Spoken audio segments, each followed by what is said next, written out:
Ladies and gentlemen, you have waited all week.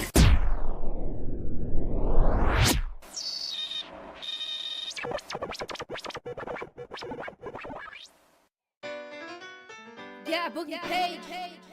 Throwing it down for All Things BMX is ready. I know I am. Just hack the ATB Airways.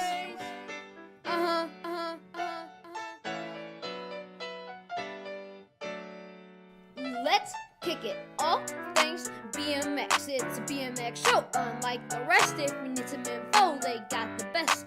Like and subscribe, kick back and relax. Said it's All Things BMX. It's a BMX show. Unlike the rest, if you need some info, they got the best. So like and subscribe, kick back and relax.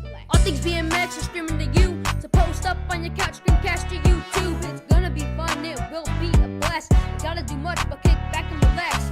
They coming to you live from a studio, or they might be at the track, man, you never know. So don't go anywhere when my rhymes are done, cause the show's just starting, let's have some fun. I said it's All Things BMX. It's a BMX show. Unlike the rest, if you need some info, they got the best. So like and subscribe, kick back and relax. I said it's All Things BMX. It's a BMX show. Unlike the rest, if you need some info, they got the best. So like and subscribe, kick back and relax. All Things BMX got the boogeyman's back, so I wrote them this track to send some love back. JT, Melissa, Chris, and Paul, DJ Damon, kinda get to entertain y'all. And I wonder who they'll have on the show as a guest. I bet someone good who's gonna impress. Guess I would just have to wait and see. Let's get the show going and start the party. Said it's All Things BMX. It's a BMX show. Unlike the rest, if you need some info, they got the best. Like and subscribe, kick back and relax. Said it's All Things BMX. It's a BMX show. Unlike the rest, if you need some info, they got the best. Like, subscribe, kick back and relax.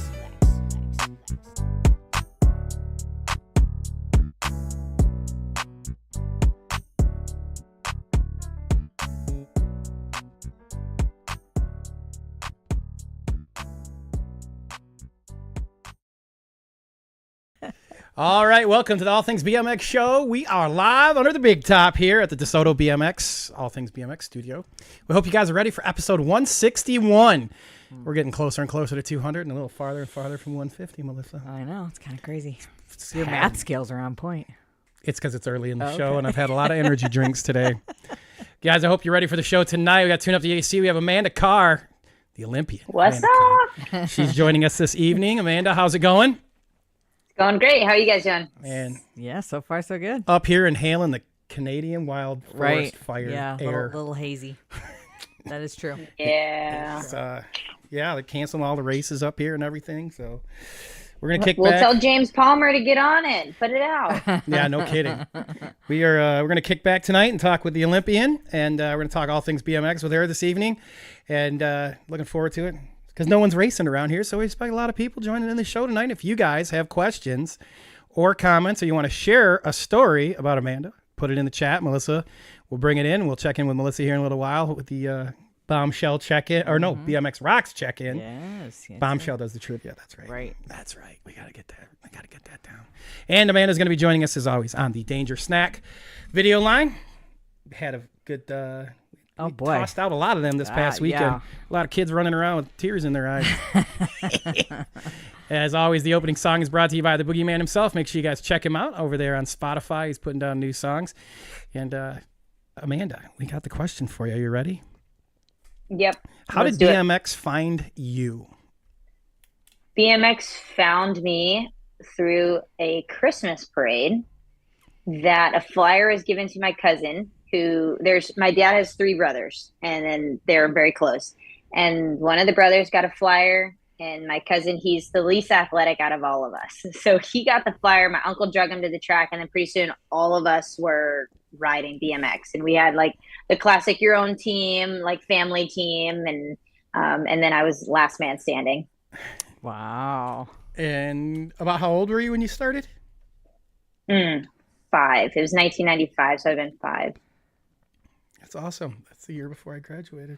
I was just going to say she was 5. Wow. I just Everyone aged a can touch. guess how old I am now based off of that. 5 in 1995. Do the math. That's awesome. And how long did you were you just in it kind of casually at first, or did you guys jump in, full force and right into the whole racing? Well, it started casual, like local at the track, Mm-hmm. like normal. And then my dad was the president of the track, and my uncles helped run it. And they kind of introduced like a tarp system that you had the one side chained to the ground, and then the other side was like a bungee system. And they spray painted the bungees. I don't know. They just like very innovative people.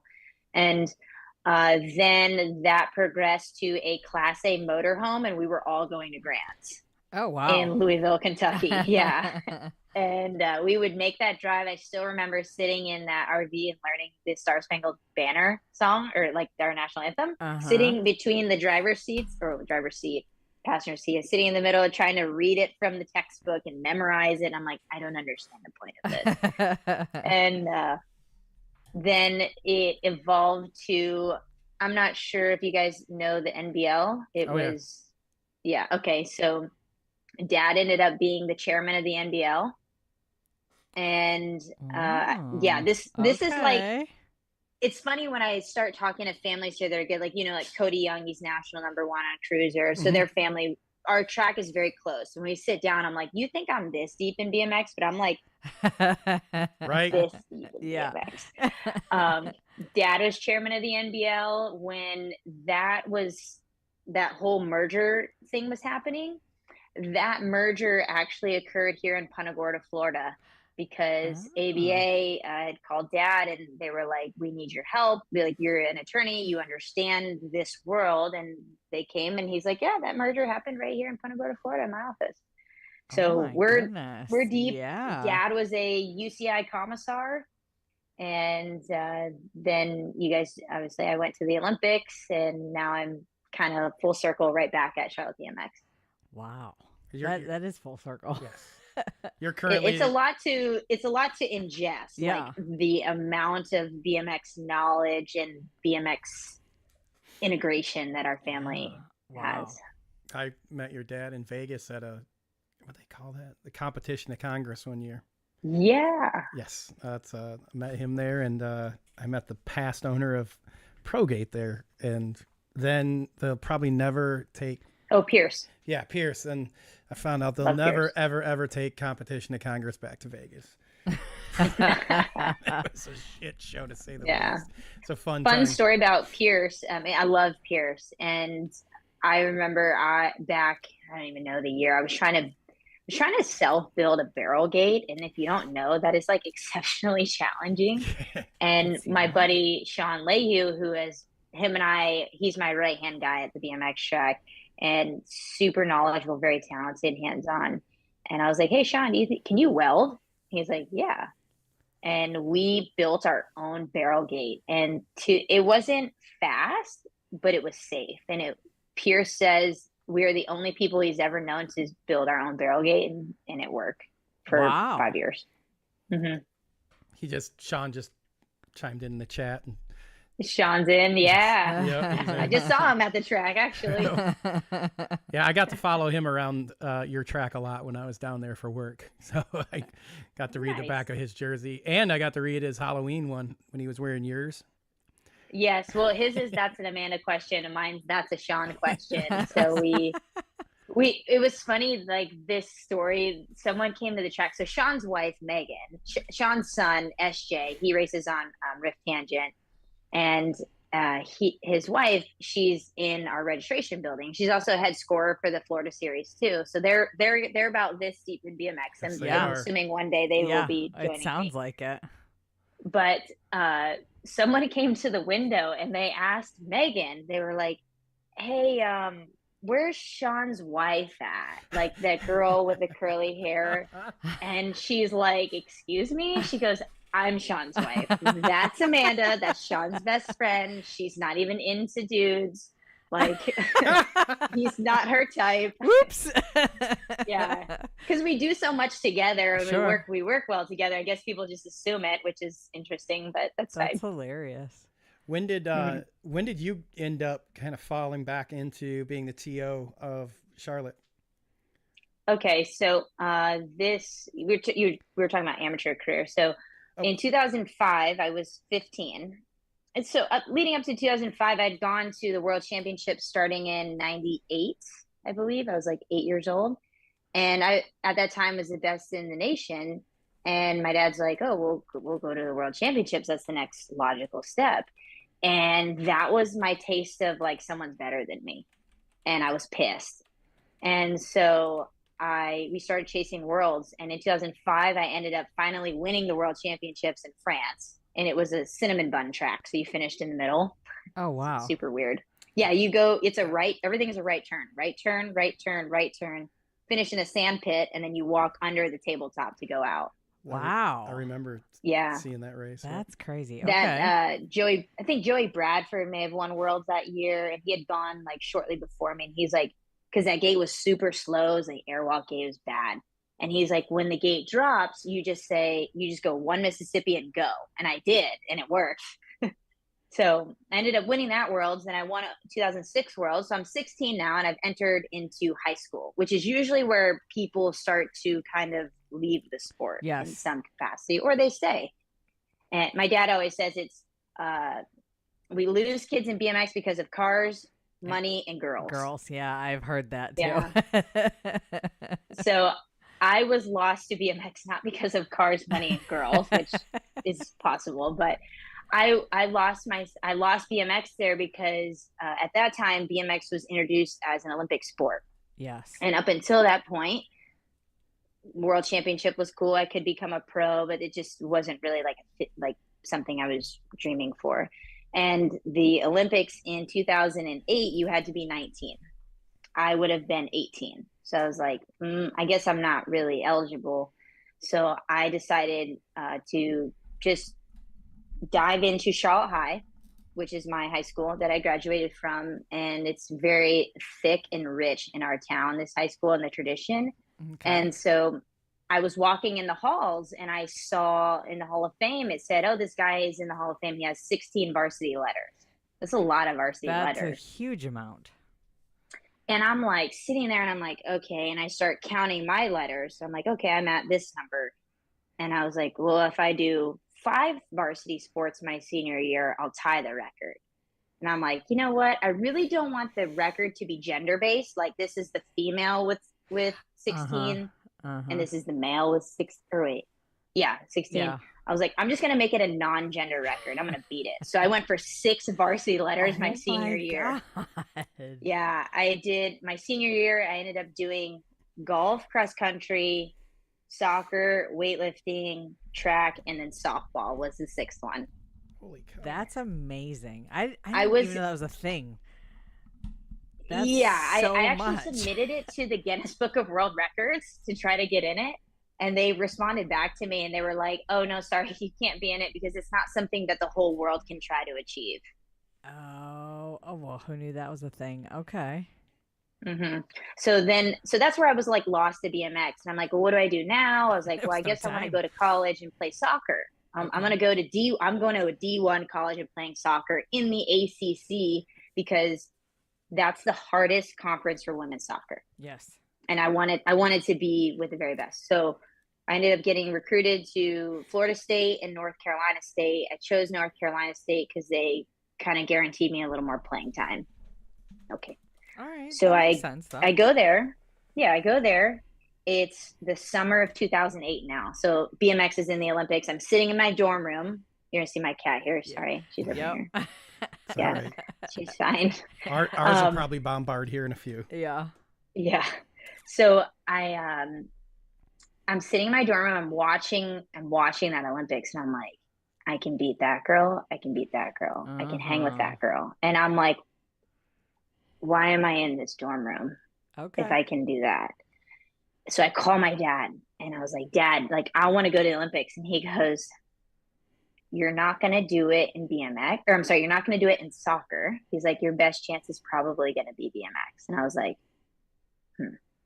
So I sat on that. I played the season of soccer, and I actually ended up playing in every game as a freshman, not because I was an amazing soccer player, but because I was fast. So they would mark me up against the fastest forward and be like, just shut her down. Don't let her score. Okay. Okay. Yeah.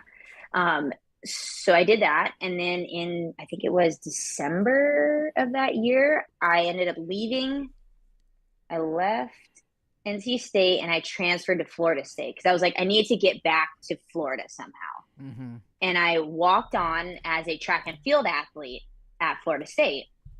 And I was at Florida State January to, I'm going to give you time frame, January to December of 2009. And in 2009, I was like, my dad goes, you need to go to the World Championships if you want to like maybe get back into BMX. I'm like, okay. And I hadn't really been riding much. So I just picked up my bike, kind of putzed around. I show up at the World Championships. I'm racing elite women. I have no idea what a 5-meter hill is on scaffolding. Like, not an 8-meter. It was like more like 5. Right. And I'm like, what is going on in the BMX world? And I think Amanda Geving went with us to that World Championships. And I had ended up finishing. I was in 4th in the semi, and I bonked the jump out of the first turn, and Ariel Martin had passed me. So she ended up getting 4th in that semi, making it to the main. So I finished the second best elite woman in the U.S. at that World Championships. Wow. And I'm standing there, and Mike King walks up to me. I don't know if you know Mike King at Rock Hill now, but back then he was part of the Olympic team. And he's like, "Who are you?" And I was like, hi. I'm like, he goes, "I know the other Amanda. I know Amanda Geving." He's like, "But who are you?" I was like, "Well, I used to race," and I kind of give him the rundown, and he goes, "We'll be in touch." Oh, okay. So I go home and I go back to Florida State, and I'm just sitting out because at that time, if you switch within the ACC, within your conference, you have to sit out a year or 2 semesters. So doing my sit out time, but training with Florida State track and field. And in November, I get this letter from USA Cycling. It's like, "Hey, we'd like you to be a part of the training program to try to qualify for the Olympics in 2012. I was like, "Oh, that's pretty cool." I go to my dad. I'm like, "Hey, Dad," I was like, "check this out." And I show him it. And he's like, "That's nice." He goes, "So what do you think you're going to do?" I was like, "Well, I can do it all." Because I just did 6 sports my senior year in high school Right. and had a 3.7 GPA. Like, why can't I do this? He goes, he's a lawyer, so he's very methodical, but very direct. Okay. He goes, "There's no way you're going to be able to try to qualify for the Olympics in one sport, be a collegiate student athlete here in Tallahassee." He goes, "You need to," he's like, "you can do them all, actually." He's like, "But you'll be mediocre at all of them." And he's like, he goes, "I will support you in whatever you want to do. One of those things that you are going to do has a time limit on it."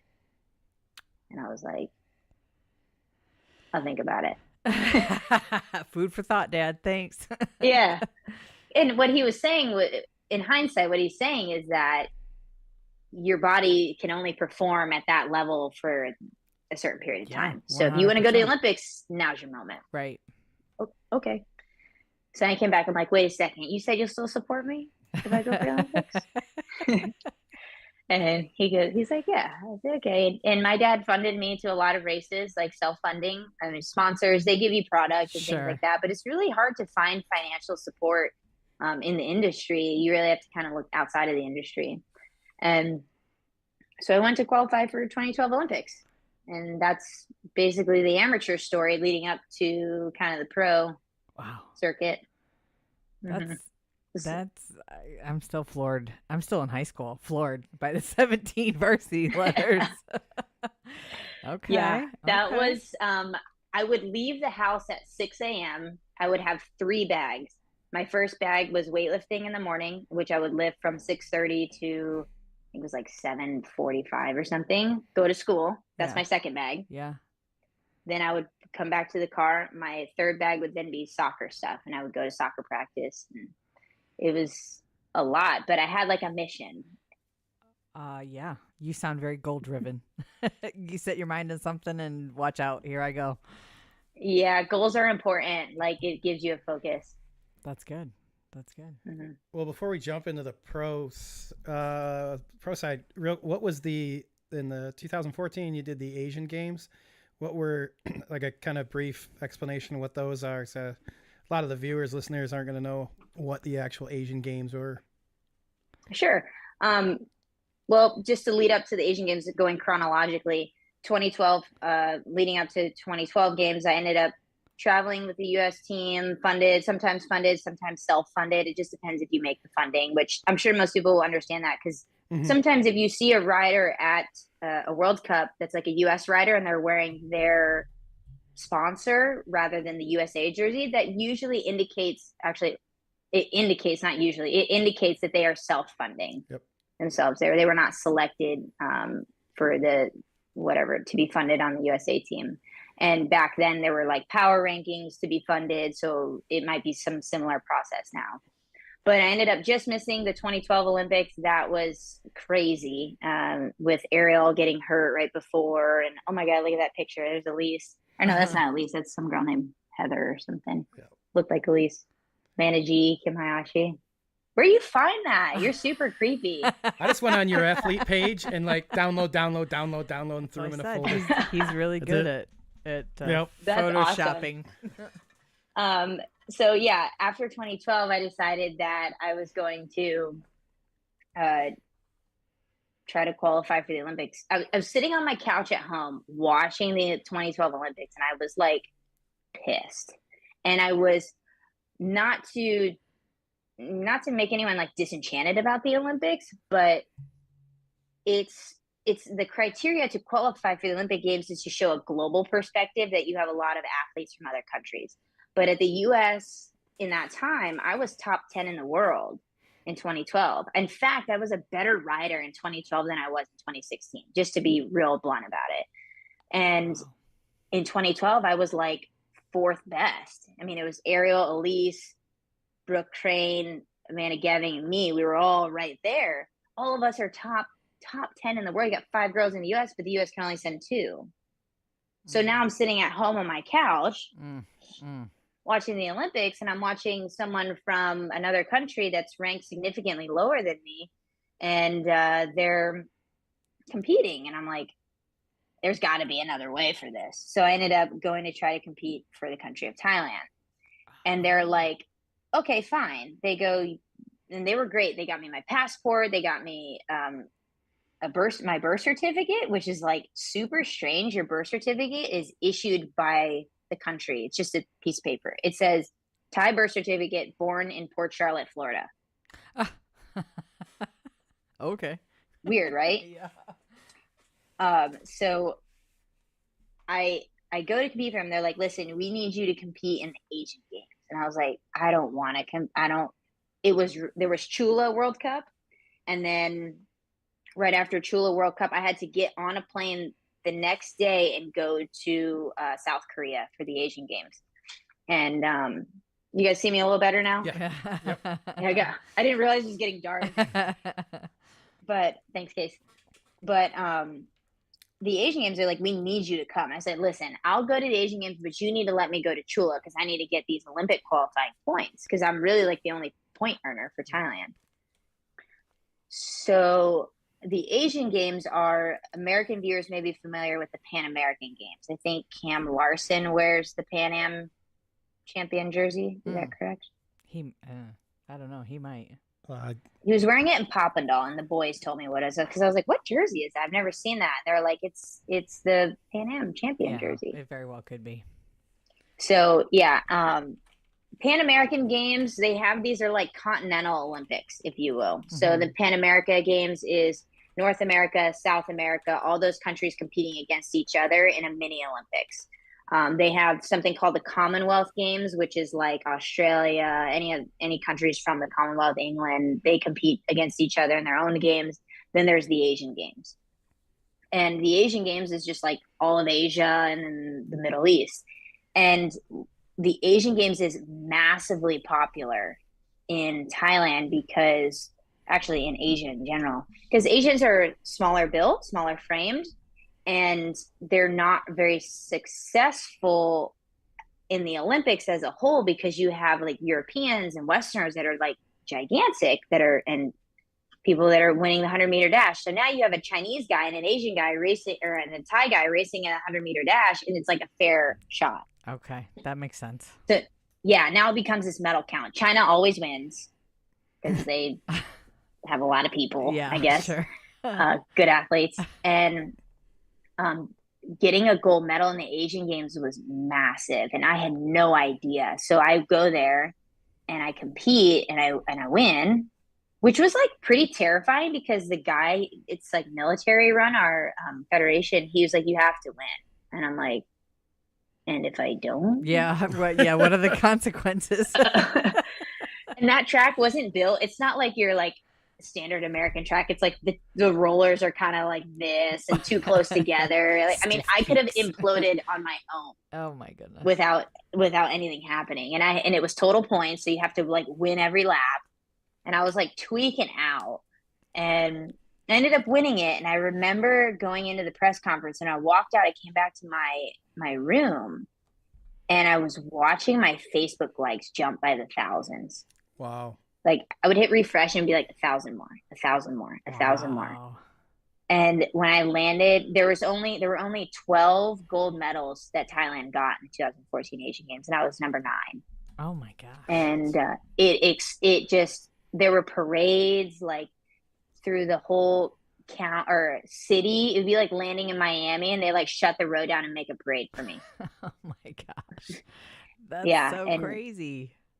It was unreal. That got me some really good sponsorship money, and I was able to like give some money back to my parents for paying for stuff. And then I put some of it away. I bought property, things like that. So that's what the Asian Games are. That's what I was sponsored by Coca-Cola. Like I signed a contract with Coca-Cola over there. I was on the back of every Coca-Cola truck. Wow. And then in 7-Eleven is really popular in Thailand. It's like more of a convenience store rather than fuel. And they had like a cardboard cutout of me in front of every 7-Eleven holding like this like Aquarius bottle, which is the equivalent of Propel. Think of the most annoying commercial that you watch that gets stuck in your head. Yeah. I did a commercial for this like canned mackerel or something. Okay. And my mom was in the commercial with me. And like people still now, so I went back there. I don't know, this past New Year's with Casey and my family. Yeah. And people still come up to you. They're like, you sell the canned fish. You. Wow. It's crazy. It's crazy. Like, yes, that's me. Thank you. I couldn't walk on the street in Bangkok. I couldn't walk on the street anywhere in Thailand without being mobbed. It'd be like if Michael Phelps walked down the street, everyone would just swarm him. What a surreal experience. I can't even imagine. That was the best thing about that was I could leave it. Like I could come to America or go wherever. And I think a lot about that for like Mariana Pajon, because I believe she experiences that in Colombia. So it's probably nice for her to go to a race in outside where she can just be normal. Yeah. Yeah. Just be a racer. Wow. I was trying to find the commercial. Oh, yeah. I'll have to send it to you later. It's really funny because I'm like on a bike and I'm like swerving around flowers and it's like, here's the food. Oh, best one. So I'm sitting there and I have to take the spoon. So it's like my mom's feeding me. Like, here you go. Okay. And then I have to eat it. Okay. And they have steam coming up from the rice. Oh. I'm going to tell you how they made the steam. They'd be like, okay, 3, 2, 1, action. There's a straw that runs down. No. There's a guy smokes a cigarette. Blows it in your face. Blows in the straw. So it comes out like just right here, the steam. Wow. Not kidding. Cigarette smoke steam. Yum. Yes. Please tell me it didn't make you take a bite. Did you have to take a bite? Yeah, I had to do a lot of bites actually. And so you'd bite, and then they have a cut, and then you have like a garbage. Oh, okay. Oh, that sounds even worse. That's a lot of fish. It's a lot of fish. Yeah. Oh my goodness. Well, you know what you do for sponsors, right? Hey, they paid a lot. That's right. And I actually really liked them as people too. Like it was a good. It didn't feel like business. It felt like a relationship, like a friendly relationship. That's that was good. cool. That makes it easier to do some of that harder thing stuff. Yeah. I mean, like they showed up and they were like excited to watch. And Yeah. they were like wanted pictures. The owner of the company like wants pictures with me. And he's like, look, like he was cool. He was excited. Oh my goodness. Wow. Nope. Yeah. You know, Mm-hmm. You'll think of that every time you see a cigarette now. Yeah. Blowing in a straw, steam your rice up for commercial. We've worked at bars. I mean, it really can't be much different than I don't know. back when you could still smoke in the bars. I won't look at steam the same way again. I don't think. You want to do a quick chat check-in? Sure. All right, we're going to do a quick chat check-in, and it's brought to you by the good people over at BMX Rocks Photography. I know a lot of people in there, a lot of first-time names I'm seeing up there. What do we got going on? We're going to say hi to Brian Fell with Mega Design. I think we were talking about this gentleman earlier. Scott Sloan's in the chat, checking in. Excited for your show. Sean Gifford with Dye Job Apparel, one of our sponsors, also in there. Dank Garrison is watching. Riley Baumgardner's also in there. Those are a lot of local families. It's cool. Noah Robinson's checking in. Rick Carter from California. Ray Gomez says, "What's up, ATV team?" Oh, Sean Lehue. We knew he was going to be in there, right? Oh, yeah. I'm surprised he didn't say anything to me. Well, he actually, the first comment he made was, "Dang, I didn't know my counterpart was coming on the show." So apparently he didn't know. Oh, okay. Let's see. Hi to Ray Gomez. Him and Roman Noodles are watching. Martin Kennard's checking in. Jane Cardoza. Hi, Jane. She's at work. Tuning in. Sean referred to you as kind of his other wife. Yeah, I can see that. That's what he says. She's like my other wife. Let's see. I can't get my left hand to work very well here. Good pal Pat Welch is tuning in. Tim Weiss is with us. Nick Jones is also in listening. Kyle Lightbrown commenting on your amazing determination and drive. Such a great role model. Nick Quinn is with us. Josh Brunt's also checking in from work. Oh, man, all these people working. Jill Jones is also with us. 8:30. These guys are grinding. Third shifters, I'm guessing. Low and slow. I'm sure he's at work too. Joe Rincon's tuning in over on YouTube. Thanks so much for listening, Joe. Robert Cardoza's with us. I'm not saying your name. Justin Tompkins is in the chat. Yo. Well, I realize I've been commenting under ATB. Oh.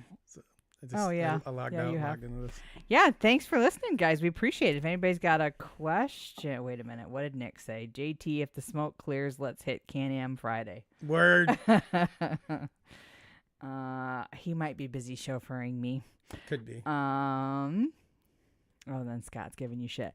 Scott, you ain't got no. That's always. Scott, you ain't got no room, man. We're 3 years waiting on a date for you to get on the show. That is true. That is true. If you forgot, it was COVID 2020 at the Grands. Yeah, that's right. That's right. When he was the cruise winner. Yep. Oh no, Low and Slow said he's shut down getting stuff around for Stars and Stripes. That's right. That's coming up. Oh, shit. That's this weekend. Yeah. And Zach Goss also replying. So if anybody's got a question for Amanda, don't hesitate to put that in the chat. I can't type very well still, but I'm following along. All right, thanks. Don't take any questions from Scott. I won't. I won't. I have what's that? Carte blanche. I can decide what to read and what not to read. You're gonna jump back in, and we'll go to your pro career, but don't let me forget. I wanted to talk about the your slurry company that you guys got, because tons of tracks up here. Like, I'll mention it. They're like, there's a company that does it. Like, yeah, they like come out and do it. So don't let me forget that. Make sure we talk about that before we wrap. But we kind of left off on the where you had went into the 2014 Asian Games, got the gold medal. And now we're transitioning into your run up to the 2016 Olympics, where you were representing Thailand. Yeah, the Olympic process, and I'm sure it's still quite similar now.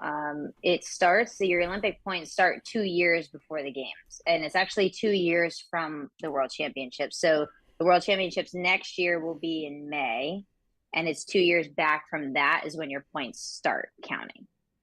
And it's a 2 year run. It's obviously physically fatiguing, but quite frankly, it's emotionally fatiguing. There's a lot of highs and lows that you go through in that. Like, am I good enough? I'm not good enough. Like, you'll suck at a race, you'll do decent at a race. And it's a lot. Like, it's really hard to stay steady. So the 2014, that had started the Olympic collecting the points, I guess, if you will. And you qualify by country. So back then, there were 3 people made up, or I'm sorry, 2, it might have been 2. Your best 2 individuals made up your country ranking points. And your countries get ranked. And they select based on the country ranking, not the individual ranking. And I remember at that World Championships in Colombia, I needed obviously to do as best as I could at the World Championships, but I was like, oh my God, I got to make like the semi or something, which is like hard. And as I told you, I was a way better racer in 12 than I was 16. And I was, quite frankly, a more cautious racer in 16 because I'm like, shoot, I'm the only person collecting points really here. And I didn't make it. I didn't make that semi. So I'm sitting in the stands, and it's like me, Sarah Walker got knocked out, and my friend Melinda McLeod from Australia. We're sitting there, and we're like, we knew the points. Like I think it was Vilma from Lithuania. She had to qualify out, and if she I had the points down. Like I had that like factory dad Excel spreadsheet for myself. I love it. And I had it down. Like I knew where everyone's points were, and I was like, okay, so if she doesn't qualify out, then I make it. And Sarah Walker's exceptionally intelligent on all of that, and she kind of had it figured out too, because New Zealand, like she was trying to qualify also, and it was interesting because it was like between me and her and Vilma or something like that. And Vilma didn't make it, and Sarah looked at me in the stands and she goes, "Congratulations." She's like, "You'll be an Olympian." And that was like my hair still kind of comes up on my arms a little bit. But you have to wait for those points to process still. And the World Championships point process, it comes out, I think, in like June or July, where it officially releases on the UCI website that says, okay, these countries have qualified for the games. It'll be like USA sending 2, Netherlands sending 2, and it goes down, down, down, down. And what happened in that Olympics, this is crazy. So every host country is guaranteed a spot. That year, the Olympics was in Brazil, which meant that Brazil is guaranteed a spot in that Olympic Games for BMX racing, boy and girl, no matter what. If Brazil qualifies like any other country, I forget what they call it. It's like a country earned spot. We'll just call it that. The country earned spot then gets reallocated to the next highest ranked country. Oh, okay. And that was me. Oh, that was Thailand. Wow. So Squell Stein worked so hard and qualified herself in Brazil. Like she could have raced that whole year and just been the best in Brazil and not really cared about her world ranking. She would have gone to Olympics. But she like competed and she qualified like every other country did. And so that designated host country spot got reallocated, and it was the next highest ranked country, and on the list was Thailand. And Sarah Walker and I knew that, but we were like, you had to see it on paper for it to like resonate. That black and white. And so that Olympic qualification process was crazy just because of that factor. I mean, there were a lot of factors, but that alone was insane. Wow. People don't know that. Like a triple down effect. Yeah, no, you wouldn't know all that behind the scenes work without talking to you. That's not, I mean, on top of all the training that you must have done, but just these small, tiny little, well, if she falls, then I get in. I don't wish that. Yeah, no, you never wish for your, I can't speak on behalf of other people because I don't know what's in their brain, but like for me, I always just wanted my best to be better than your best. Yep. Like whoever my competitor was, like bring your best game to this table and I'm going to bring my best game and let's see who comes out on top. I don't want you to get hurt. I don't want you to fall. I'm not here to wreck you. Right. I'm probably going to cut you off. Right. I'm probably going to get under you in the turn, but at the end of the day, give me your best and let's see if mine's better. I like it. It's the right attitude. So once you knew you were qualified for the Olympics, even unofficially, did your training, did any mentality, like did anything change from that point on that all right, I'm in the Olympics? Did you ramp up the training more? Did you take a different approach to what you had been doing now that you were qualified? Not really. I just kind of kept it the same. Everything was the same. It was really cool that year because a lot of the Euros wanted to come to Sarasota to train because it was like similar, I think, like atmosphere and then the same time zone as Brazil. So you had like Mark Strombergs was here training, the Latvian team, the Dutch team was here. My good friend Murley Van Bentham was here, so we got to train together, and it was my coach that had been working with me since I was 17. He's like my off the bike training coach, so agility, just injury prevention, mental stuff. He lives in Sarasota, so I invited him out to the Supercross hill. I'm like, Coach, I need you I want you to come see this, like what I actually do. And he goes out there and he's like, walks up to the top of it and he's holding the rails as he's walking up it. And he's black and he's like, he goes, man, black people don't come up here. They don't like it. I was like, they don't like that. Yeah. And he looks at me, he goes, I knew you were dumb, but I didn't know you were this dumb. Yeah, Sarasota is a little with the scaffolding and nothing on the sides. That can be pretty. It can be pretty mentally scary. Get a good breeze right through there. If I'm on lane 1, He just doesn't like heights. Same here. Like if I'm in gate 8 or 7 or 1 and 2 at Sarasota on the 5-meter hill, I can't. Like I literally got to put almost like blinders so I don't look to the side out here and see straight down. It's when we took Alicia there, she was the same way. Yeah. It's a good time. So how did the run up to the Brazil Olympics look for you in the time frame from knowing you qualified to when you went? And by the way, Fel said that you are recognized and you were recognized in Port Charlotte at lunch. Oh, well, that's like standard because I grew up here and my family's involved. It's like I know like the guy works at Walmart. I'm like, what's up, Adam? He's like, hey, man. That's cute. Yeah, it's a small community. Like Sean is recognized also, and anyone that lives here their whole life, we all know each other. Small town gets smaller. It does. My training didn't change. Really, my personal opinion on the Olympics was I knew it was going to be my only shot. Like I wasn't going to go for the next one or whatever. I was just like, I want to experience it all. So I flew down, paid my own plane ticket, flew down. I walked opening ceremonies. Thailand had like a designate. We have the flag bearer, and then they had 8 athletes picked out to wear traditional Thai outfits. And I was one of the 8 people selected. So I wanted to experience it all. And I went down, I walked the opening ceremonies, and then I actually came back to Florida because they don't have enough rooms for you. The athletes, you come, you compete, you go home. And the rooms kind of like revolve. Okay.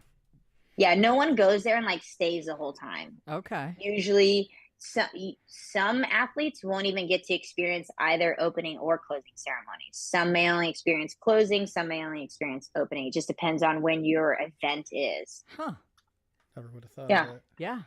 Yeah. Behind the scenes. Yeah, it's info not there. something you think Yeah, about. no. Like just assumed.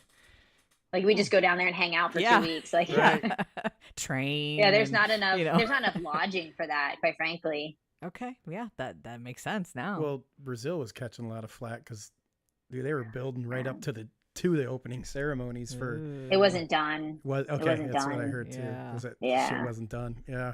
There's stuff that wasn't done. But so I walked opening ceremonies, came back to Florida, trained, then went back down, competed, and I was just happy. Like I was just stoked to ride. I didn't care what happened. I didn't care if I fell. And my mom's calling me. Hold on. Amanda, what are you doing? She's got this thick Asian accent. Amanda, I cook you a fish you catch for me. Come get it. So yeah, I went, came back, trained, went back down, competed, and I rode happy. And that was probably the first time in a long time that I rode happy, genuinely happy inside. Mm-hmm. Before I used to ride a lot of, I used to compete a lot with anger and a lot of fear too, both of those together. Okay. And I'd have to have to almost be angry to perform well. I don't, people probably don't really watch much tennis. I love tennis. But Serena Williams, like if you watch her, she almost has to get like super pissed off. Yeah. She's got to figure out something that's pissed her off, and then she starts like yelling at everything. Hang on to that. So I had to figure out something that pissed me off. And it could be the track, it could be the sky, it could be the weather, it could be not making it to 2012, it could be anything. And it was interesting. I watched a documentary on Lance Armstrong, and he said the same thing. He's like, I had to get mad. Like Lance Armstrong said when he was riding, the guy in front of him, he's like, I'd make up this whole story that guy like cheated, took my girlfriend, and like she cheated on me with him, and I'd be pissed, and I'd catch him, and I'd pass him, and I'd make up a story about the next guy. And I don't know, like whatever makes you perform well. Whatever you got to do. Yeah. So I just rode happy at the games. And I remember it was semis, total point semis, lowest 4 go to the main. And first round, I was just in the back. Second round, I was in the back. And I made a promise to myself that no matter where I was in the pack, because I used to be scared, like I would get in the pack down the hill and I would like pull brake before the first jump. And at that time we had triple step up, and it was massive triple step up, or before it was like this double that's like, if you don't take off and actually get all the way, you're going to die. It's not like tabletops how they are now. And I made a promise to myself, no matter where I was in the pack, I wanted to do the whole lap on the track exactly how I practiced it, jumping everything that I wanted to jump. And I did. Third round, I went up to the top of the hill, and I was like, ooh, this is it. Like, I'm probably not going to make it out. I knew my points were high. And I just kind of like looked, because sometimes you get to the track and you're like this, like you're only looking at the turns and the first straight, and like you barely even look past the spectator fences. And I took that moment, and I kind of just stood there, and I like looked to the right and looked at the stands and like saw the tie flag hanging. And I was like, oh, that's hanging because of me, because they only hang the competitors. Like, that's cool. And then I looked past, like, there you go, past the first turn, and just looked out at those like mountains and stuff. And then on the last straight, the stands in the last straight, my dad and my mom were there. My grandma came, and my uncle last minute bought a plane ticket. He's like, I'm not missing my niece at the Olympics. Wow. And they were all there in the stands, and they were like this big. But you knew they were there. I knew they were there because my dad always wears like a white shirt or something bright, and he stands at the top, and I could see him, and I waved at them like a little kid, you know, like you're 5 in the back of the hill. Yeah. And I still remember that third moto. I didn't even care. I just stood at the top, and I was like waving to my parents, like, "Hey, we made it!" I'm an Olympian. And I didn't qualify out, but that's okay. Like, sometimes it's not always about winning. That's a very good point. I mean, just to get to that point is such an accomplishment.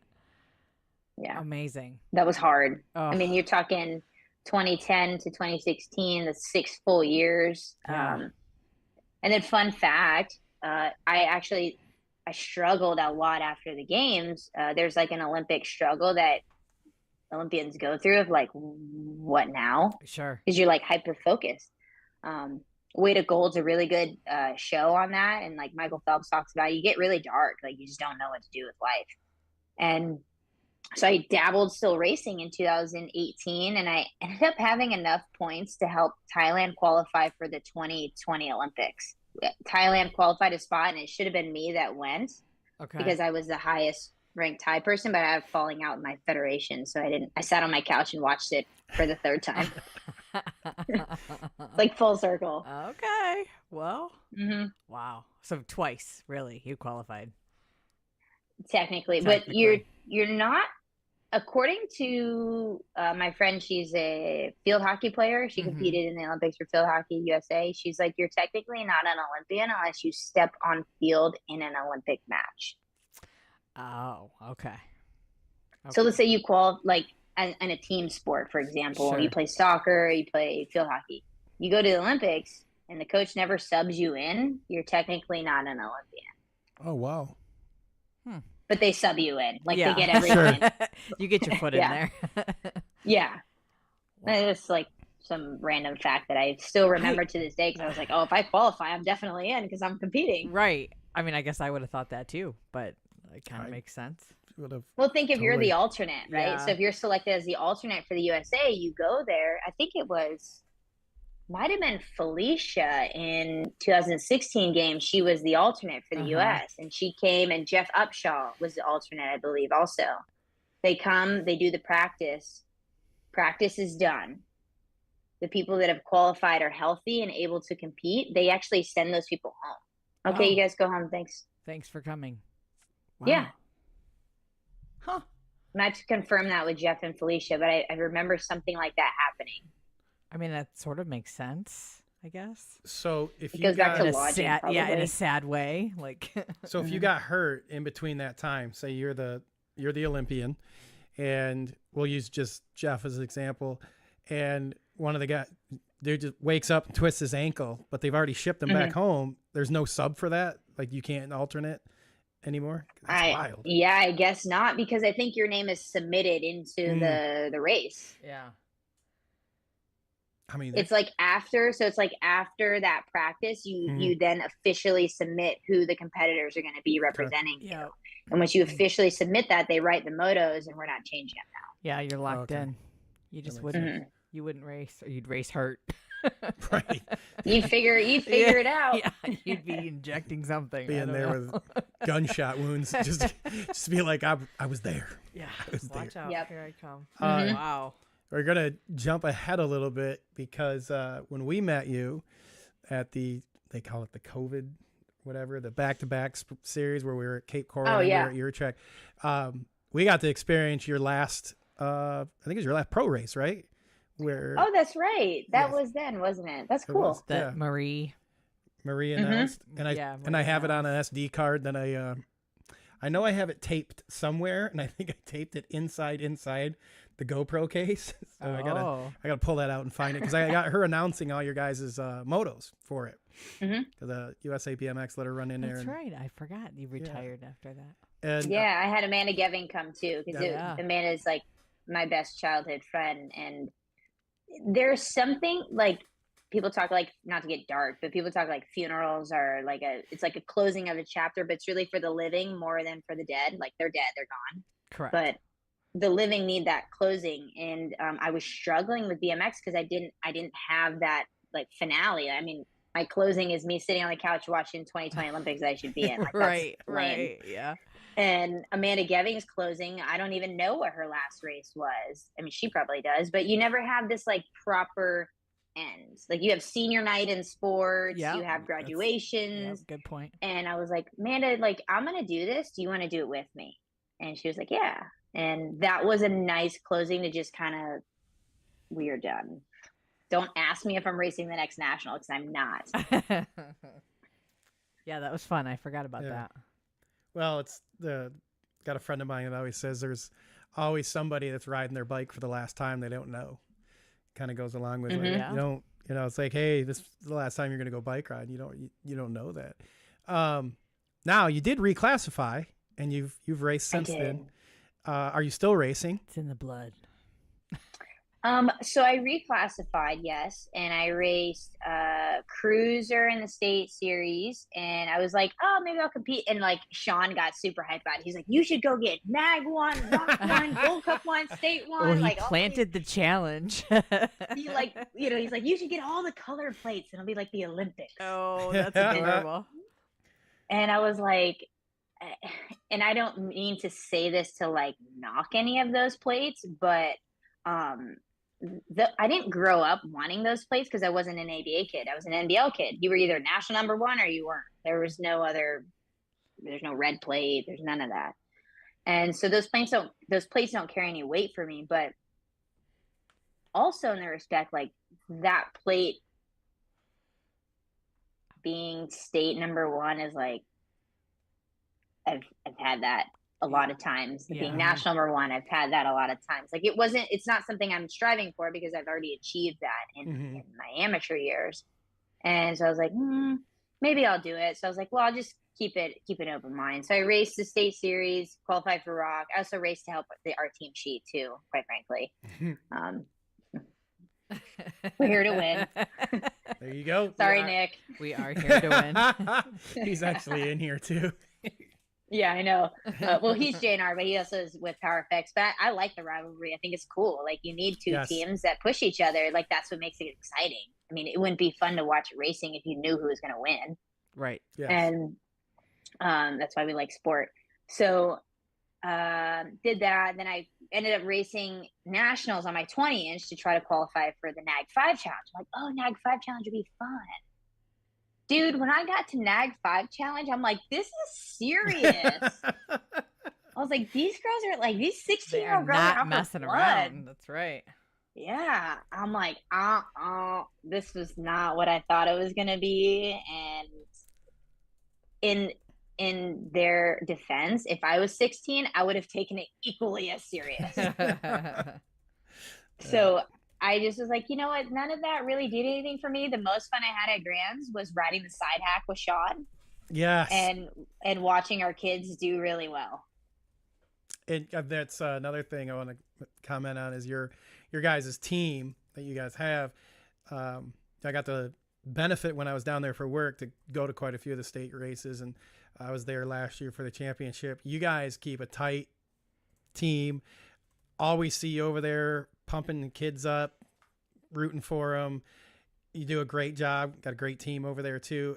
And I wanted to tell you that because I meant to tell you the last time I saw you about it. Like, you run a good program with the team and that, but you guys do a lot of good support. It's loud when your riders are close to the wins, like, and you're like, oh, there goes a Charlotte rider right there. It's getting loud, especially at Daytona, where you guys were along the last straightaway.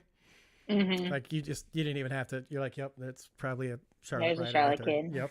Well, I always wanted it to be like, so, where it's unfortunate that Redmond passed, like, but he would be like, Tucson, where you at? When Yes. Corbin was racing. Like, I love that. I still can hear it. And I was like, my dream one day, because I was really kind of the only kid that came from Charlotte that did anything in BMX. Mm-hmm. And I was like, I would love to see our track one day when people look at a moto sheet and they're like, that kid's from Punta Gorda or Port Charlotte or whatever. Like, we kind of know the area. Mm-hmm. They're like, dang it, that kid's going to be good. Like, that's my vision to have for our track. And however we can create that, if it's the culture of supporting parents, if it's the culture of this is fun, here to win, winning's also fun. But whatever that culture is, I'm trying to create it because that's my vision. Nice. Now, I don't know how you fit all this stuff in, to be perfectly honest with you. You're still racing sometimes. You're doing the TO. You decided you just want to fly a plane. And what was it that jumped in you that inspired you to get a pilot's license? After the Olympics, you're like, what do I do for work? Like, how do I make money? Right. Good How do point. I pay Good question. bills? Yeah. And I bounced around on a couple things. I was a teacher for a little bit. I taught high school government for a year, which I loved. I love teaching government. Mm-hmm. I love the high school kids. They're at that age. They like are about to go into the real world. And I struggled with the pay. The pay is like $40,000 for the year, and you have a ceiling of $65,000. And I was terrible. like, how am I supposed to like live off of that? Right. Like, how do I go live the lifestyle I want to live? I want to travel. I want to see my family in Thailand. I want to go see these places that I just went there to the BMX track and came home. Like, I want to go there and like actually go see something.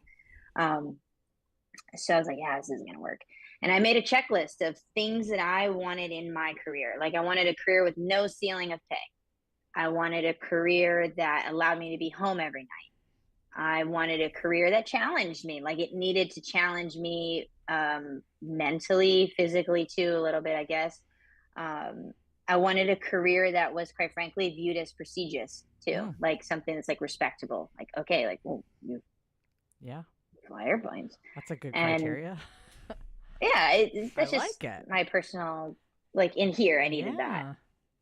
And my uncle owns an airplane company. He flies private charter and air ambulance. And we fly all over the nation. Used to fly international. We do like the Bahamas now, but he used to do a lot of international. He goes, "Oh, I met some Allegiant pilots at the BMX track." And they're like, "What are you doing? Like, why aren't you a pilot? Look at your uncle's planes. You have all these, like, this is like a world of opportunity for you." And I was like, "You guys think like I'm smart enough to do that?" They're like, "You're plenty smart enough." So my uncle taught me everything from a single engine prop plane, like a little Cardinal 177, sorry. And I went and got my type rating after that in a jet. And then now I fly jets with the company. You have to get so many like flying hours before you can apply to other commercial airlines. Wow. And this is right now, that's your main job right now? Yeah, like I had a flight Monday, I have a flight Thursday, Friday, and Sunday. Wow. And you're still running the track and racing. It's a crazy balance.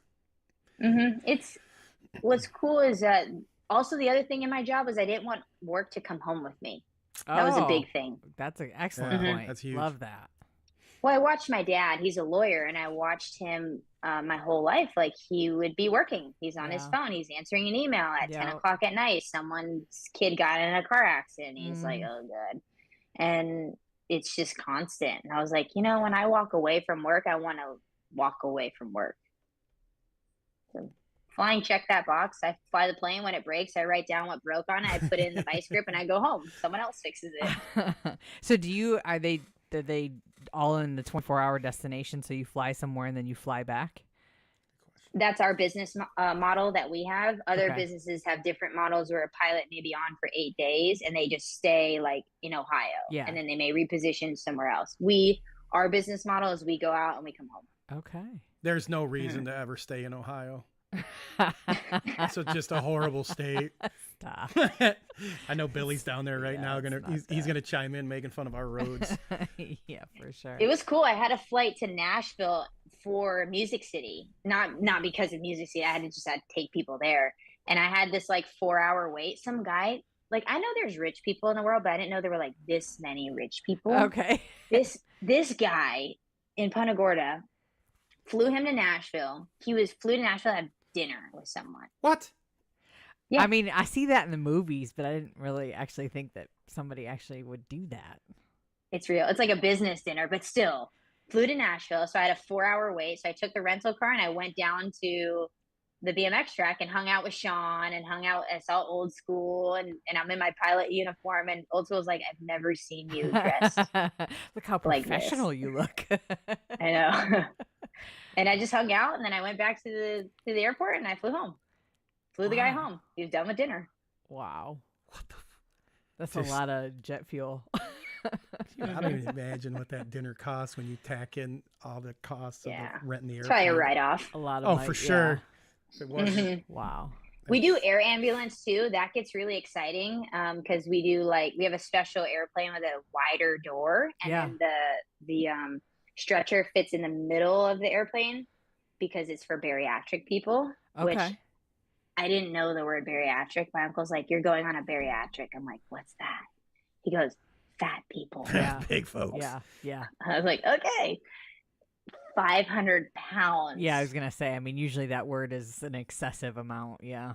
Yeah. Well, 350 is considered, but this guy was 500 pounds. I mean, that was a good lift. Wow. What is he flying for? Well, it ain't a dinner. Medical treatment, probably. Oh, so he's going from home to home, one home to his other home. Oh, okay. Well, there's that. That's rich. I mean, that's rich talking too. You might not walk very easily. I don't know. I mean, think about it, driving when you weigh that much, or like getting on a bus, or. Well, you got that money. I mean, even just a commercial airline. That's true. You'd be renting the whole row. The seats would not be comfortable. Yeah. Wow, that's crazy. Yeah, it happens. It's terrible and crazy all at the same time. Yeah.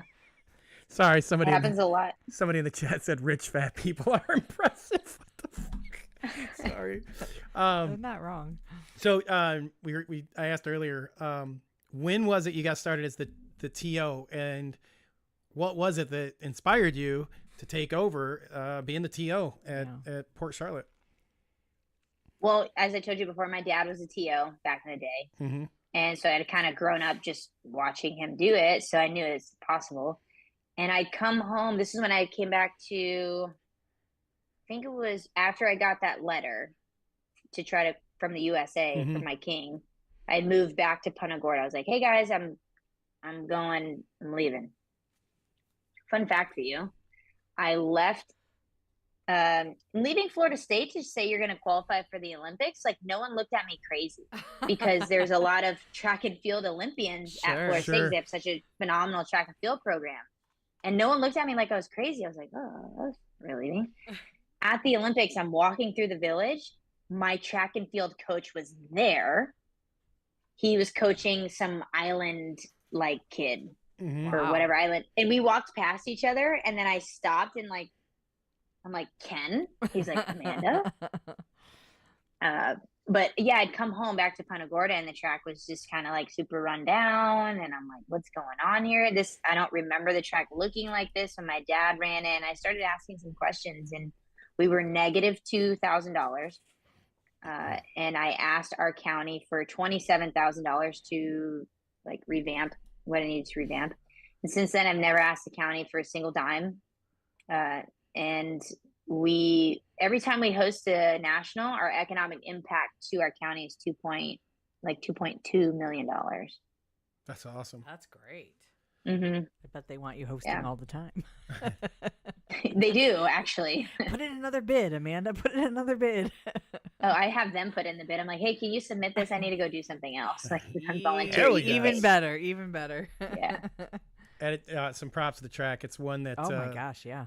You know, well, we got to go to the national, and then I got to ride there a lot when I was down there for work. And the fountain over and under, everything about the place is rad. And two of the coolest memories is when the national, your last national was there, was old school in the gate when something happened and they had to repair the gate, and all I remember was seeing his boots sticking out from the gate as he walked by. Yeah.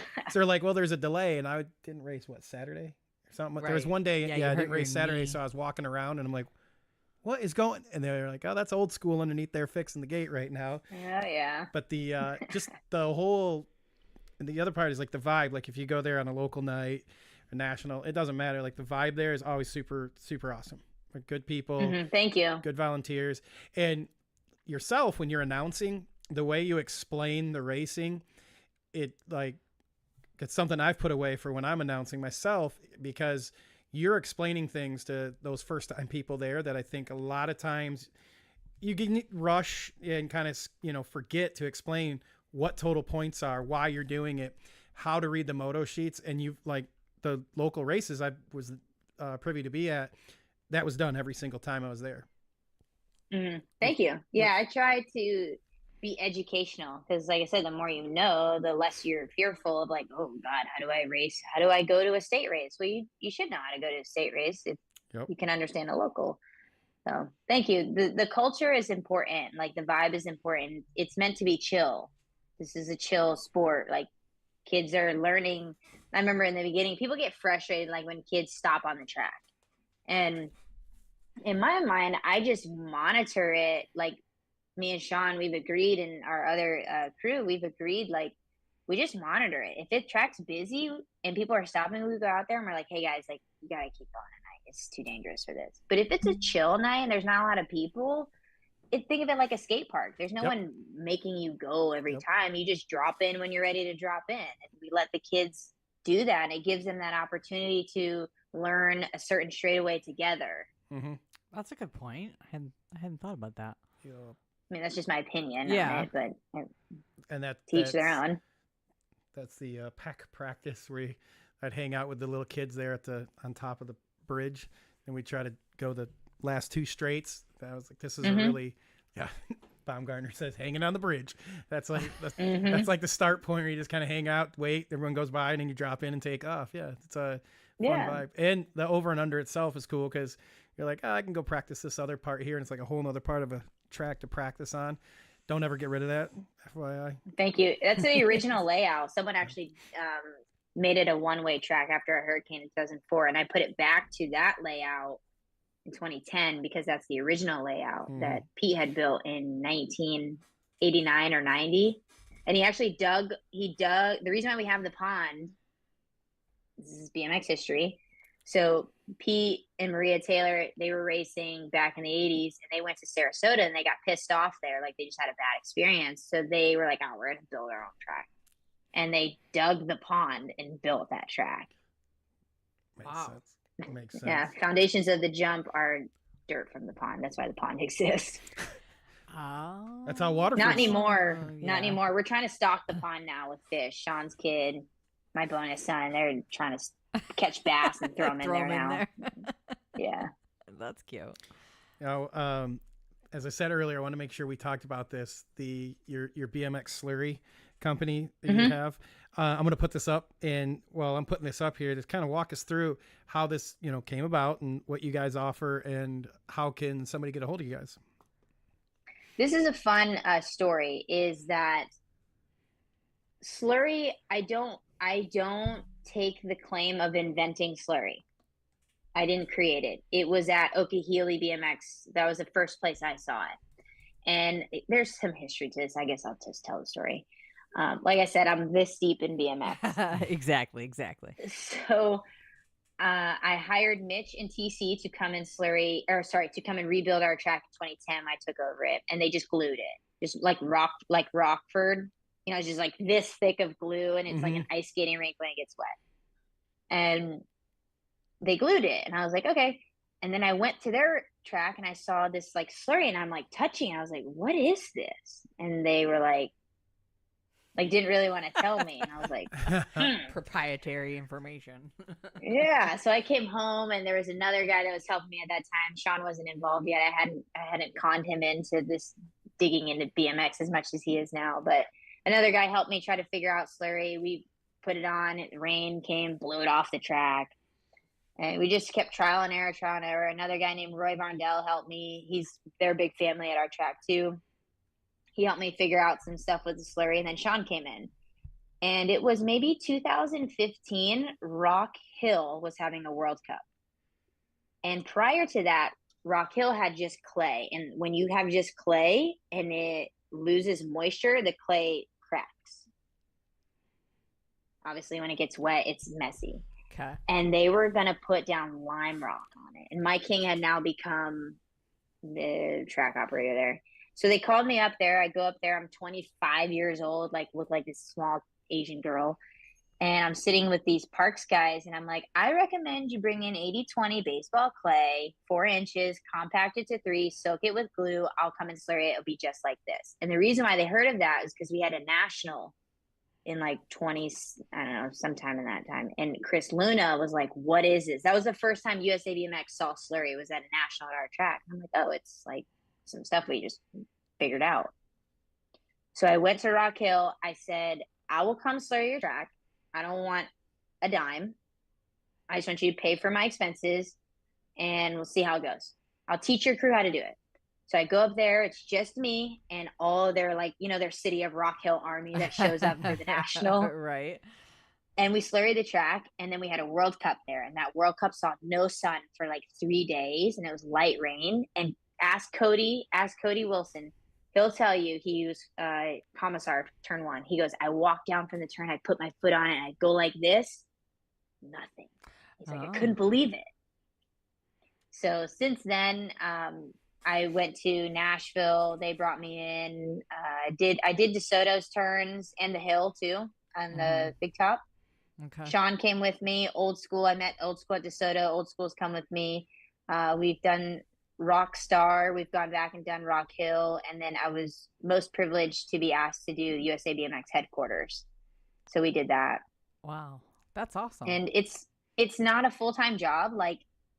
Honestly, I do it because I want to help track operators. I want to help them be able to not spend as much time doing maintenance so they can spend time doing other things, like building new rider programs and creating good culture and fundraising instead of being out there with a shovel and water. And people contact me from time to time. I don't hunt people down for business. I'm not here to do any of that. I'm just here to help. People call me, I'll chat with them about it. They ask me to come. They ask me for a quote. I give them 2 quotes. The first quote is turnkey. So think of think of if you're hiring a guy to do your tile. Mhm. Okay. This guy's going to come in. He's going to charge you by the square foot. I charge by the square foot. I'll give you a number. I'll tell you how much glue you need to order. You buy all the material. We come in, our crew. It could be me, Sean, old school, my buddy Paul. It could be whoever I get to come out and sling dirt with me. And we do your track. Or the other thing is a new thing I've come up with, which is a consulting rate. You could have me come out to your track and you have the labor, like Rock Hill, and I'll work with you. I'll be right beside you pulling the slurry for 2 days and I'm going to go home. But I've taught you, I've educated you. I've, led the horse to water, shown the man how to fish type deal. There's no secret to it. It's like a recipe. Mm-hmm. And I've just found that this recipe works through trial and error. And every place's dirt's a little different, so it does get challenging sometimes, but there's no secret. And I just ask that tracks that I go and help, like, you just keep that to yourself. Fair enough. There's nothing to sell. Like, I don't show up with like a special slurry and a drum and like, this is my slurry mix. The magic, leave me alone. Yeah. There's nothing, like, all the Florida tracks have them. We all have slurry. Yep. Here, everyone does their own slurry. And yeah, it works. Huh. I think that's pretty cool. I like your slogan, by track operators for track operators. Yeah. It's nice. I haven't done a track since headquarters. We did USA BMX headquarters. I've spoken to a couple people. I'd really love to do the Olympic track in 2028 in LA. Mm-hmm. So I have a guy that might be Tom Ritz. He might be the builder for that in LA. And if he is, he's like, you'll be my slurry girl, because I slurried Rock Hill after him. Yep. And I would love to do that and then just kind of be like, I'm flying. Now the circle is complete. Yes, real. Right? That's one. Now I'm the labor. Now at I'm the Olympics. labor. Oh my That's God. right. I'm laying it down here. Well, that's amazing. That's awesome. You ready for lightning round, Amanda? Sure. Let's do it. Oh man. All right. Easy peasy. It is. All right, Lightning Round is brought to you by our good people over at Branded Pop-Ups, whose mission is to provide any fan or brand supporter with the opportunity to purchase a branded pop-up style canopy of their favorite company. Look, if you're a co-sponsored rider or a team, why not have the brand canopy that supports your team or you? You guys can check them out at brandedpopups.com. And any of the links we're doing this evening, they'll be in the show notes, which is attached to your podcast downloads, and it'll also be on the YouTube and Facebook video also. So I got the link in the chat, Amanda, for Slurry, and we'll make sure we include that one in on the on all the show notes, so if somebody wants to reach out to you.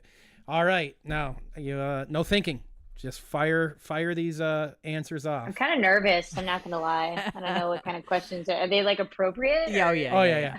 They're not that. Okay. Not that personal. All right. So the last fine if they movie you liked so much you watched it twice. Top Gun 2. Nice. All right. That's a good movie. Favorite sport other than BMX you like to watch? Tennis. I was gonna guess that one. Yeah. One place you would like to travel to that you've never been to. Greece, home of the Olympics. Oh. It's full circles. Yeah. Yeah. What is the last thing you Googled? I don't know. Probably how to fix a roof or something. That's what I'm doing right now. Right. Your favorite thing to do on a date with your significant other. Favorite thing to do on a date? Right now, it seems like just chill on the couch. We've got so many things to do, but Right? I don't know. Not roofing. We're easygoing. Yeah, not roofing would be cool. That's fine. One sport that you'd never try. I don't think she has one. I don't either. Have you skydived? No, I prefer to stay in the plane. Okay. Yeah, like I with tell you. people, I prefer to hold on to my bicycle because everyone goes, "Oh, you do backflips." I'm like, no, I don't. All right. I don't have a sport I wouldn't try. I'd try them all. I think they're sick. That's what I figured. Your favorite television show? It used to be Grey's Anatomy. That's good. Used to be. You Used don't to watch be, well, it's kind of like I mean, how many tragedies can we have now? Like, who's going to die next? That's true. Just Like, bring the in somebody hospital's else. on fire. The whole airplane crashed. And Right. it's like, okay, everyone's dead that I like. Everybody on that show should be dead by now. Yep. It's still on? Yeah, I do believe it is still on. Yes. it is still on. Yes. Yeah. Wow. Yeah. What superpower or talent do you wish you had? Invisible. That's been quite the... Yeah, that's a common one. All right. Preference for aluminum, carbon, or chromoly? Carbon. All right. If you could go back and give your 18-year-old self a piece of advice, what advice would that be? Go for whatever you feel like going for. I like that. I like that one. Your favorite guilty pleasure? I don't really have one. I can't even think of one. A guilty pleasure. Nothing feels like, oh, I shouldn't be doing this, but it's so good. Honestly, it's sitting still. Oh, Like, to be really honest, I can if kind I'm of see sitting that for you. still or I'm idle, like not doing, if I sit on the couch and watch TV, I feel guilty. Yeah, like I should be doing something. I need to be fixing something, doing something. Wow. So what is the most annoying thing about you? Probably that I might be a little bossy. Old school will tell you. I might be a little bossy sometimes if I'm in charge. And like, I've been told by Casey and Sean. Casey is my actual significant other. Sean is my second Partner. he's my only not real husband. I can't say wife because Right. yeah, he's not my second wife. I mean, he can be, I guess, if he wants to be. I've been told that I'm very blunt and direct, and they have to soften my words sometimes. Okay. A lot of times. Okay. That's probably the worst thing. They're Yeah. like, don't shoot the messenger. All right. What is your favorite band? I don't really have one. I like all music. All music. Okay. Yeah. I used to play saxophone. Useless fact. Wow. Little known fact. Your favorite type of cookie? Chocolate chip. There we go. Super boring. No, this is my favorite. What's one thing that people are generally surprised to find out about you? I'm older than I look. Okay. I can Yeah. see that. The lady on the airplane yesterday, she's like, "How old are you? Like 12?" I was like, "I'm 33, actually." To 12. Yeah. Some people have no concept. I know. Do you follow any of the motocross, supercross racing at all?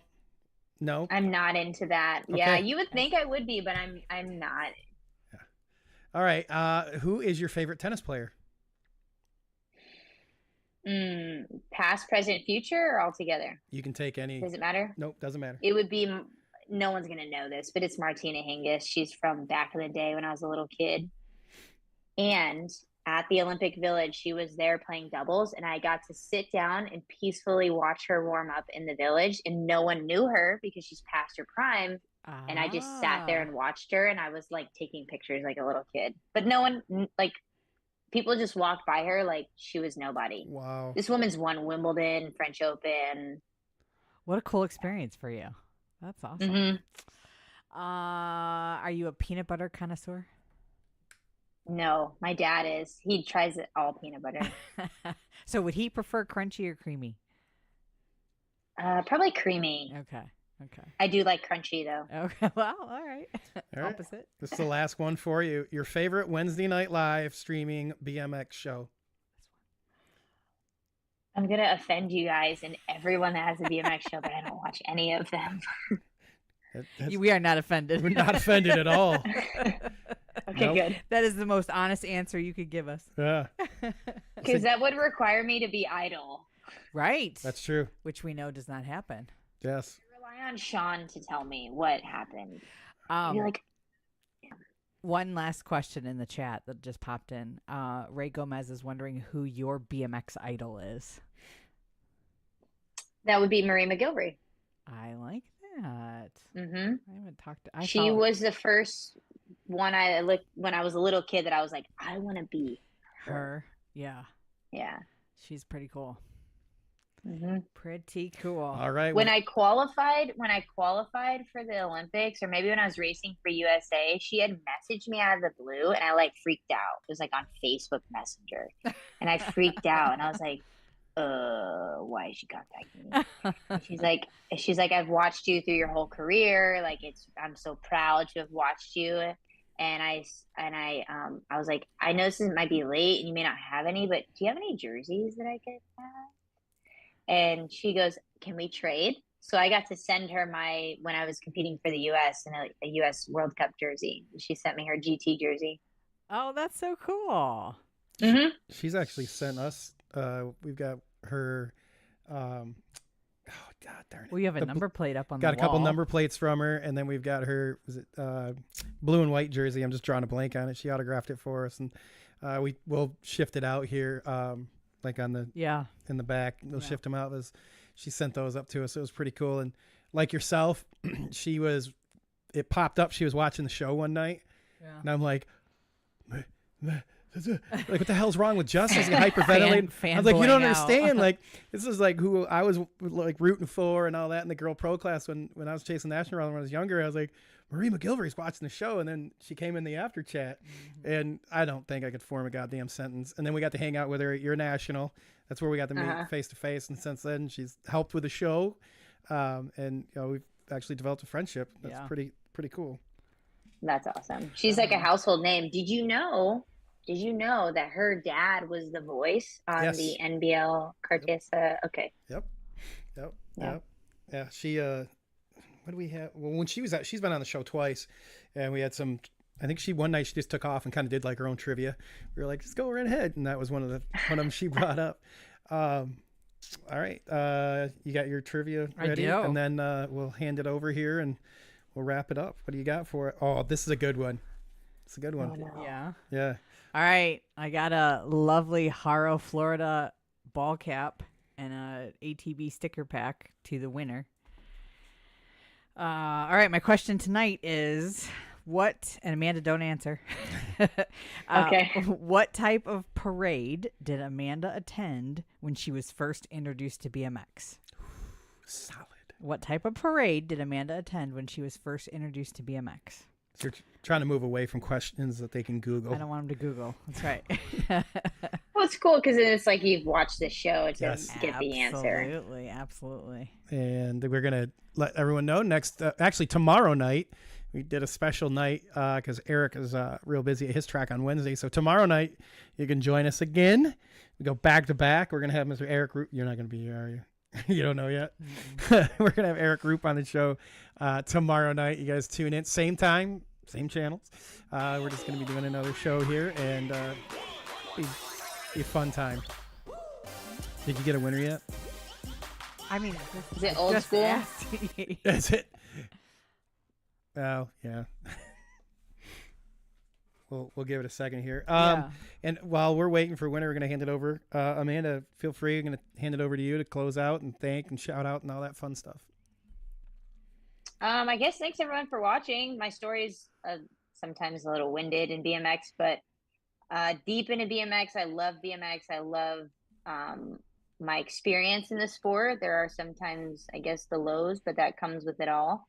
And if anyone ever has a question about BMX, about traveling, about anything, like, you can just DM me and I'll probably respond. I'm sometimes very, very slow at responding, but I will definitely respond. And it could be any question, but I'm here to help always. Any track operator, any rider, anyone in the sport. I grew up in the sport and I'll probably die in the sport. Yeah, I could see that with the way your history has continued. That's pretty awesome. Well, this was fun. Yeah, definitely. Yeah, thanks for coming on tonight. Absolutely. Thank you. Thank you for having me. Yeah, and again, you guys got questions on Slurry. The information is going to be in the notes. Get a hold of Amanda. It's worth it. I can tell you that after riding all the Florida tracks. Right. Just do it. Just do it, and you will be very, very happy. Well, I didn't do all of the Florida tracks. I've only done Charlotte. Well, that was the track I rode at. Thank you. Our Charlotte track, Sean and I, so in COVID, we were so bored because there was nothing to do. Mhm. Sean and I slurried Charlotte BMX, just us two, like drinking beer and slurring. And, like, there's nothing else to do. Yeah, right? Little And exercise, be outside. that slurry stayed on. That was 2020. Mhm. And that slurry, we just re-slurred it before our state race in March, so February. So you're talking 3 years. Wow. Wow. This 3 years on one coat. Damn. That's pretty impressive. See, with two Mhm. people, when they put their minds together, you can do it your way. You don't got to direct 1,000 other people, just at your own pace. And, 3 years later, that's pretty impressive. Dude, that's so much. Like, That's a lot of work. That's a long ass track. But you figure 3 years not having to do, Yeah. that's good stuff. It's a good investment. So back to trivia. You're right. Scott did get it in there first, with the answer being Christmas. You were at a Christmas parade when you were first introduced to BMX. So Mr. Sloan, I will be sending this hat out to We you ain't sometime. sending anything out to him till we get a date from him. Oh, you're holding it. Oh, okay. He's not going to wear it anyways. He's going to wear his old school hat. Yeah, Well, that's true. He'll give it to a kid. It'll perfect. be worth it. Please, I'm Pratt. behind. Oh, As Well- I am behind Eric freaking Roop. he's passed it to the second. That was the second winner. Was that Fell? Yeah. Yeah. Yeah. Well, Fell collects hats. Yeah. Hey, Fel, you got a Haro, Florida hat? He Here you probably go. has one. He might. If not, I got one with your name on it. All right. Again, thank you, Amanda, for joining us this evening. We appreciate it, and we look forward to having you back on anytime. Just let us know. And you guys don't forget, tomorrow night, June 29th, we're going back to back. We're going to have Eric Roop on. You guys tune in, same time, same channel. You guys in the Midwest, you're probably not going to be racing or riding anyway because those Canadian wildfires. And with that, we're gonna wrap it up. And I want to say thanks to everyone tuning in this evening. And as always, from all of us here at the All Things BMX Show, thank you for everyone for tuning in. And to our guests, thank you again. Good night. God bless. And you stay classy, BMX. Thanks, Amanda.